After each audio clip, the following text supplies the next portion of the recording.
Pleasure it is for me to wish happy birthday to ating predecessor, PRRD.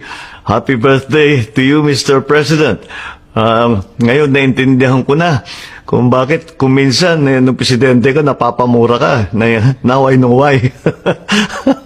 Pero huwag niyong inaalala, lahat ng magandang sinimulan ninyo, we will continue to work on it. We will continue to make sure that those projects that you started will be successful.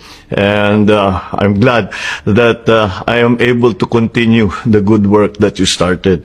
And so, I don't know kung makapag-relax ka because after a lifetime of work, I don't know if you still know how to take it easy, but if you have the chance, please have a good celebration. Happy birthday, PRRD. Aking taus-pusong pasasalamat sa lahat ng mga Pilipino na sumusuporta at nagmamahal kay dating Pangulong Rodrigo Duterte.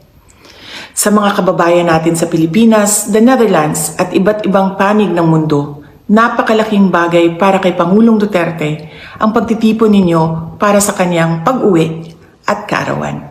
Maraming salamat at napapagaan nito ang mga hamon na hinaharap niya ngayon. Alam din ni Pangulong Duterte na haharapin niya ang ICC na kasama ang lahat ng mga Pilipino sa iba't ibang panig ng mundo, lalo na ang mga kababayan natin sa Pilipinas. Sa kanyang pagdiriwang ng kanyang 80th birthday, huwag nating kalimutan na ipagdasal sa Diyos na sana ay biyayaan pa siya ng mas magandang kalusugan at mas mahabang buhay. Hilingin din natin sa Diyos na sana ay makauwi na agad si Pangulong Duterte sa Pilipinas. Ang ating mga pagtitipon ay nagpapatunay ng lakas, tapang at paninindigan ng mga Pilipino.